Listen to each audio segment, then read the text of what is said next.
everybody. After years of snipping the stems off mulberries with a small pair of scissors and surfing the web for another way to remove them and not having any luck, I finally discovered a way to do it.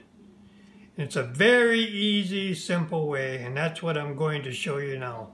Here's what you're going to need. You're going to need a bowl with a plastic bowl or a glass bowl that's pretty stiff and heavy, and a tight-fitting lid. Okay. First, you're going to need to wash your berries, spread them out on a towel and let them dry, air dry.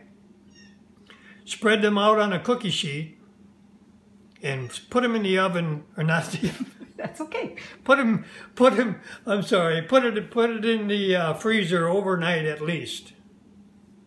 They'll need to get rock hard like a marble. Yep. Okay? Keep going. So, once they're hard and froze solid, get them out of the freezer. And I'm going to show you that now. You don't want to let the berries thaw out, because once they're thawed out, it's not going to work.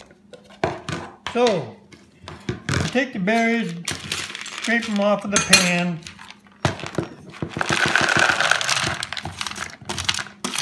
Put them in the bowl. Put the lid on. Shake them hard for about a minute or so.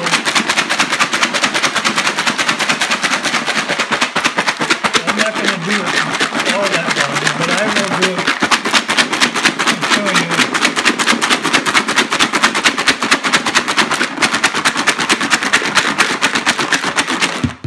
You're still going to have some of the stems will still be on there, but the majority of them will be off.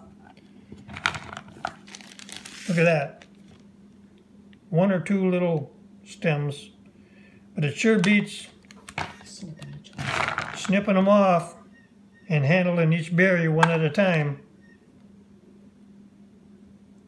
Make sure you keep the other berries in the freezer, because once they thaw out, it's not going to work. See, I have a few stems, but not many at all. And they do come right off. And there you go. So there you have it, folks. If you like my video, give me a thumbs up. See you later.